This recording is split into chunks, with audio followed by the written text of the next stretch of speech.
अस्सलाम वालेकुम, good morning Pakistan. आप देख रहे हैं सुबह की सोच और मेरे साथ हैं गजल अशरफ और मेरे साथ हैं हसनैन लियाकत। अस्सलाम वालेकुम, गुड मॉर्निंग। उम्मीद करते हैं कि आप सब ठीक ठाक होंगे, आपके दिन का आगाज हो चुका होगा। आज हमारे पास बहुत अच्छी अच्छी कहानियां हैं, सोशल स्टोरीज हैं। हसनैन, मुझे ये बताएं कि आप सॉफ्ट ड्रिंक्स वगैरह पीते हैं? बहुत कम पीता हूँ, बहुत अच्छा कम। करते हैं, लेकिन जो आप ये कह रहे हैं ना बहुत कम, इसको भी कम कर दें। और अभी आप कम पीते हैं तो इसके लिए आपके बाल बहुत अच्छे हैं और घने भी हैं। अच्छा, जी क्यों? हाँ, मैं गंजा हो जाता? जी हाँ, आप गंजे हो जाते अगर आप मुसलसल इसका इस्तेमाल करते तो। ओह माय जी हाँ, गुडनेस। और मैं अब आपको बताऊंगी कि इसको पीने से क्या क्या होता है, क्योंकि मीठे मशरूबात बालों के झड़ने और ज़हनी दबाव का बाइस बनते हैं। इससे पहले भी मैंने आपको इस तरह की एक स्टोरी शेयर की थी, याद होगा आपको। डायरेक्ट आप वैसा पे अटैक कर रही हैं? नहीं मेरी मजाक। तो जी, तहकीक में ये इंकशाफ हुआ है कि ज़्यादा मीठे मशरूबात जैसे कि एनर्जी ड्रिंक्स हो गया, सॉफ्ट ड्रिंक्स हो गया, या फिर चाय में चीनी की मिकदार ज़्यादा होने से जो मर्द हजरात होते हैं उनमें गंजपन और ज़हनी दबाव का ख़तरा बढ़ जाता है। और बीजिंग की एक यूनिवर्सिटी ने ये रिसर्च की है, जिसके मुताबिक ये चीज़ सामने आई है कि जो मर्द बाकायदगी से चीनी वाले मशरूबात पीते हैं उनमें मेल पैटर्न बैडनेस का इम्कान ज़्यादा होता है। और इसके अलावा एनर्जी ड्रिंक्स में कैफीन की ज़्यादा मिकदार भी होती है, जो कि आपके तेज़ धड़कन, शदीद परेशानी और बाज़ औक़ात जो दौरे पड़ जाते हैं ना मर्दों को, तो उसका भी बाइस बनते हैं।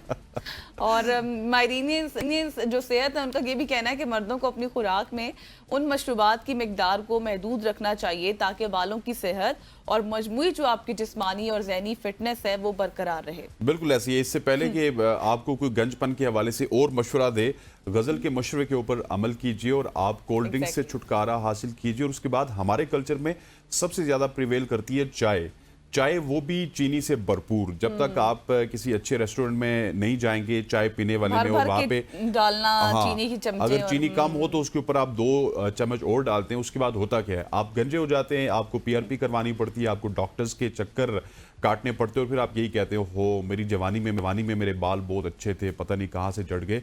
एक बीमारी तो वरासती बीमारी है, लेकिन जिन लोगों को आमतौर पर जिनके घर में सबके बाल साबित हैं, सबके बाल पूरे हैं, उनको चाहिए कि वो मशरूबात से और चाय अगर पीनी है तो चीनी से बगैर पिए, मशरूबात से इज्तनाब करें, ताकि आप जिस तरह गजल आपको बता रही हैं कि गंजपन का शिकार ना हो।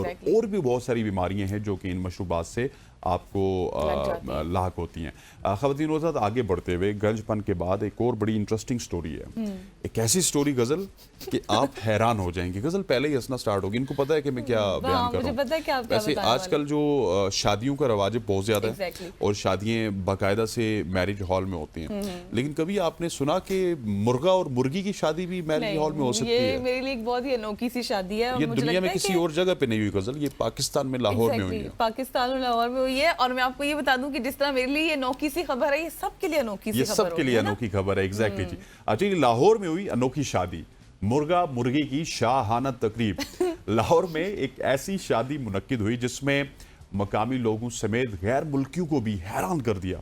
ये शादी किसी इंसान की नहीं बल्कि एक मुर्गा और मुर्गी की, जिसे रवायती अंदाज में एक मैरिज हॉल में मुकम्मल रसूमात के साथ सर अंजाम दिया गया। जी हाँ, मुकम्मल रसूमात से मतलब ये कि मुर्गी को दुल्हन की तरह फूलों से सजी गाड़ी में पार्लर लेकर जाया गया, जहां उसे तैयार किया गया, जबकि दूल्हा यानी मुर्गा भी किसी से कम ना था, उसे भी पार्लर से दूल्हे के अंदाज में तैयार करवाया गया। शादी के दौरान बारातियों ने डोल की थाप पर अनोखा जश्न मनाया। अच्छा। सबसे दिलचस्प जो मरहला था वो ये था कि दूध पिलाई की रस्म भी अदा की गई और दुल्हन मुर्गी को मुंह दिखाई में सोने की चेन भी पहनाई गई।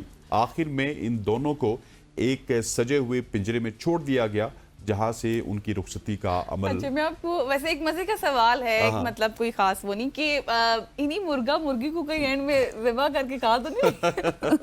वो तो फिर कत्ल में शुमार हो जाएगा, जितने ज्यादा मतलब जाहिर है एंड में यही बचता है। अब वो कहाँ गए होंगे जिस तरह से उनके ऊपर इतना पैसा उड़ाया गया। आप स्क्रीन पर देख सकते हैं किस तरह से उनको दुल्हन बनाया जा रहा है, हर तरह का मेकअप किया जा रहा है और मेकअप करने वाले भी माशाल्लाह उनको भी बहुत हंसी आ रही है। आप इस वक्त देख सकते हैं। ये देखिए, ये हालात ये कि ये कोई इतने क्या कहते हो, दिखने में भी कोई इतने खूबसूरत नहीं है, वाइट कलर है इनका, लेकिन आप देखिए कि ये पाकिस्तान के हालात है जहाँ पे हिस्टोरिक एक वेडिंग है। मतलब जहाँ पे हम रोना रो रहे हैं कि लोगों के पास खाने पीने के लिए कुछ भी नहीं है। लोग कतारों में खैरात की लाइनों पे लगे होते हैं खाना जो है वसूल करने के लिए, वहाँ पे इस तरह की तकरीबात भी होती है जहाँ पे फॉरेनर्स भी आते हैं और वो भी इंजॉय करते हैं। फॉरेनर्स भी आते हैं, एंजॉय करते हैं। और अजीबोगरीब सी ये खबर थी लेकिन इंटरेस्टिंग भी थी, इसलिए हमने आपके साथ शेयर कर ली। आगे बढ़ते हैं और आपको बताएं कि अच्छी खुशखबरी है क्योंकि पाकिस्तान में बिजली के निर्ख कम होने का इम्कान जाहिर किया जा रहा है। कभी जब ज्यादा होते हैं तब भी हम शेयर करते हैं, तो अब कम हो रहे हैं तो हमें शेयर करनी चाहिए। एग्जैक्टली मुल्क भर के बिजली सार्फिन के लिए खुशखबरी है क्योंकि पाकिस्तान में बिजली के निर्खों में तकरीबन 2 रुपए फी यूनिट कमी मुतवक्के है, जिससे कराची समेत तमाम शहरियों के सार्फिन को शहरों के जितने भी लोग हैं सार्फिन हैं उनको फायदा पहुंचेगा। National electric power regulatory authority NEPRA को बिजली तकसीम करने वाली कंपनियों की जानिब से दरख्वास्त मौसूल हो चुकी है, जिसमें रवा माली साल के दूसरे तिमाही एडजस्टमेंट के तहत यानी कि 52.12 अरब रुपए की कमी की दरख्वास्त ये की गई है। अगर नेपरा ने दरख्वास्त मंजूर कर ली तो बिजली सार्फिन को बड़ी माली सहूलत मिलेगी। लेकिन इससे पहले क्या हुआ था, अगर दिसंबर 2024 की मैं आपके साथ बात शेयर करूं तो बिजली के निर्खों में 20 पैसे फी यूनिट का इजाफा किया गया था, जिसका बोझ सार्फिन को रास्त जो है वो बर्दाश्त करना पड़ा था। बेशक 1 रुपए 2 रुपए लेकिन कमी तो हो रही है। बिल्कुल ऐसी है, कमी को भी सेलिब्रेट करना चाहिए। और जिस तरह इजाफा होता है, इजाफा तो इस तरह होता है आप बिलीव नहीं कर सकते क्योंकि वो हर 15 दिन में कभी 2 रुपए बढ़ जाते हैं, कभी 3 रुपए बढ़ जाते हैं। अब ये 2 रुपए कमी के ऊपर हम शादियाने तो बजा रहे हैं, लेकिन गवर्नमेंट को भी इस हवाले से कुछ ना कुछ करना चाहिए क्योंकि जब बढ़ाते हैं तो आप इतनी ज्यादा बढ़ा देते हैं कि बाद में फिर 2 रुपए हमें बहुत ज्यादा कम लगता है। So finally it's a good news. मेरे पास भी एक बहुत ही अच्छी खबर है। अच्छा। आपने पूरे पाकिस्तान के लिए अच्छी खबर बताई, तो मेरे पास भी पूरे पाकिस्तान के लिए अच्छी खबर है। अच्छा। क्या आपको पता है कि दुनिया में जितना भी फुटबॉल यूज होता है वो सियालकोट में बनता है? जी हाँ, इससे पहले भी हमने ऐसी खबर शेयर की थी, आपको याद होगा, जिसमें हमने खेलों के सामान के हवाले से बात की थी। बिल्कुल ऐसी है। सियालकोट की बात की जाए तो फुटबॉल जिसकी आलमी पैदावार में सियालकोट में भी नुमाया इजाफा हुआ। सियालकोट जो सदियों से खेलों के सामान बनाने में आलमी शोहरत रखता है, दुनिया के तकरीबन 70% फुटबॉल तैयार करता है। फीफा वर्ल्ड कप 2022 में इस्तेमाल होने वाले फुटबॉल्स भी सियालकोट की फैक्ट्रियों में बनाए गए, जबकि उनके लाखों रेप्लिका गेंदों में भी दुनिया भर में उसको बनाकर फरोख्त किया गया। सियालकोट चैम्बर ऑफ कॉमर्स के मुताबिक 2021-22 में 43 मिलियन से जायद फुटबॉल बरामद किए गए, जिनकी मालियत $191 मिलियन थी। 2022-23 के इब्तदाई 6 माह में पाकिस्तानी फुटबॉल की बरामदात में 53.58% इजाफा रिकॉर्ड किया गया, जो पाकिस्तान की खेलों की सनत में नुमाया तरक्की को जाहिर करता है। It's a very good thing. जिस तरह से आप देखें कि 54% का इजाफा हुआ है और 2021-22 की आपने जो रेशो बताई, फिर 22-23 की रेशो बताई, जिस तरह से यहाँ तक कि आपके देखें कि रेप्लिका है, मतलब कोई असल भी नहीं है, रेप्लिका तैयार जिसमें की जाती है, उसको भी कितना ज़्यादा फ़ायदा हुआ है। हमारी इकोनॉमी के लिए बहुत अच्छी चीज़ है। और जब ये वर्ल्ड वाइड जो है ये डिस्ट्रीब्यूट होती हैं, जब जाती हैं, बिकती हैं, तो ज़ाहिर पाकिस्तान का नाम भी रोशन होता है। तो आगे बढ़ते हैं और आपको बताते हैं कि पाकिस्तान की मोनूमेंट आपकी ताकत, नई टेक्नोलॉजी का इनकलाबी कदम।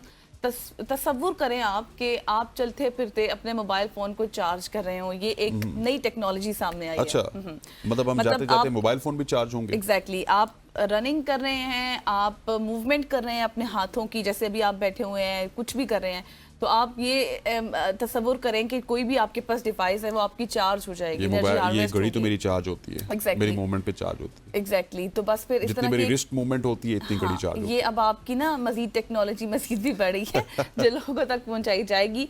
तो नई वेयरेबल टेक्नोलॉजी ने ये मुमकिन बनाया है। यूनिवर्सिटी ऑफ वाटरलू के साइंसदानों ने एक छोटा और लचकदार जनरेटर भी तैयार कर लिया है जो जिस्म की हरकत से तवानाई पैदा करता है, जैसे मैंने आपको पहले बताया।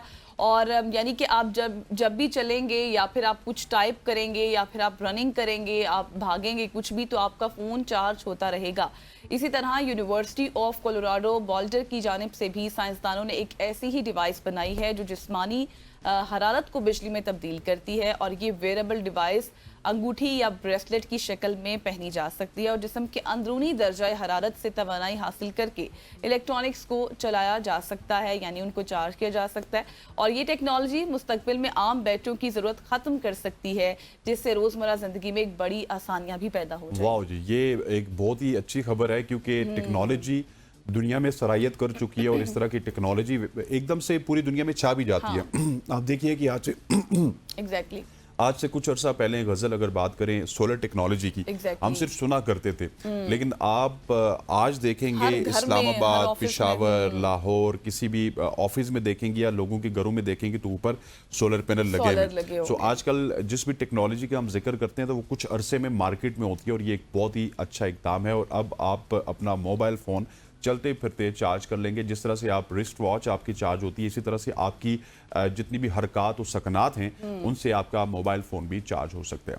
आगे बढ़ते हुए एक बहुत ही अनोखी खबर है मेरे पास। अच्छा, एक ऐसी आज खबर है, अनोखी खबरें नहीं, आप ज्यादा कुछ हाँ, बता रहे क्योंकि अब खबर जब हो बोनस की, खबर जब हो मुलाजमीन को इनामात देने की, तो वो एक अनोखी खबर होती है। एग्जैक्टली। पाकिस्तान कहाँ में पे भी मिल गए इतने इनामात? हाँ, इस तरह के इनामात आप इस वक्त स्क्रीन पे भी देख रही होंगी। चीनी कंपनी का एक अनोखा इनाम है जहां पे उन्होंने अपने मुलाजमीन के लिए 11 बिलियन डॉलर्स मेज पर रख दिए। अच्छा। मेज पर क्यों रखे वो मैं आपको बताता हूँ। चीन में एक बड़ी कंपनी ने अपने मुलाजमीन को बोनस देने का एक ऐसा तरीका अपनाया जो पूरी दुनिया में वायरल हो गया। कंपनी ने 11 मिलियन डॉलर्स नगदी मेज पर रख दिए और मुलाजमीन को सिर्फ 15 मिनट दिए कि वो जितना उठा सकते उठा लें। वीडियो में मुलाजमीन को तेजी से नोट समेटते देखा जा सकता है और ये वीडियो इंस्टाग्राम, एक्स और मुख्तलिफ सोशल मीडिया प्लेटफॉर्म्स पर लाखों बार देखी जा चुकी है। और क्यों ना देखा जाए, जाहिर है इस तरह की मुलाजमीन के लिए वीडियोस अच्छा होंगी काम तो किया बार जा बार रहा है। देखी जाएंगी। जब वैसे ये 15 मिनट में तो उन्होंने बहुत कुछ नहीं बटोर लिया होगा। 15 मिनट में तो मुझे लगता है कि ढेर सारे पैसे उठा लिए होंगे। 15 मिनट टाइम ठीक है, कोई ज्यादा टाइम, कम टाइम भी नहीं है। और जब और आप लेकिन सारे वो एम्प्लॉयज को मसला ये है कि वो प्रॉपर, मेरे ख्याल है आप वीडियो में देखें ना, प्रॉपर गिन के और वो साइड पे कर रहे हैं। मतलब कि किसने कितने, वो ये नहीं है कि आप पाकिस्तानियों की तरह जाएंगे और वो जिस तरह किसी के ऊपर वो पैसे गिरा रहे होते हैं ना, एकदम नीचे से वो चुन रहे होते हैं और बैग में डाल रहे होते हैं। वो देखिए प्रॉपर उसको गिन भी रहे हैं। बिल्कुल आप ठीक कह रहे हैं। और मतलब इसमें कोई रूल्स एंड रेगुलेशन भी होंगे कि आपको Exactly. छोटा नोट मिल गया, ठीक है जी, उसके बाद आपको बड़ा नोट मिलेगा, उसके बाद उससे बड़ा नोट मिलेगा। सो 15 मिलियन डॉलर तो उन्होंने, 11 मिलियन डॉलर तो उन्होंने रखे हैं, लेकिन उसके बाद रूल एंड रेगुलेशन भी होंगे, कुछ बचाए भी होंगे उन्होंने। फॉलो करना ज़ाहिर है। 11 मिलियन उन्होंने टेबल पे रखे तो ऐसे तो नहीं रखे होंगे, कुछ तो इसमें होगा। और वैसे भी जैसे आपने अनोखी खबरें आज बताई हैं, तो खैर ये आज हमारी सोशल स्टोरीज थी। उम्मीद करते हैं कि जिस तरह हम एंटरटेन हुए, आपको एंटरटेन किया, मजा आया होगा, आपको सुनकर बहुत कुछ आपको सीखने को भी मिला होगा। यहाँ लेते हैं एक ब्रेक और ब्रेक के बाद वापस आएंगे। Stay with us.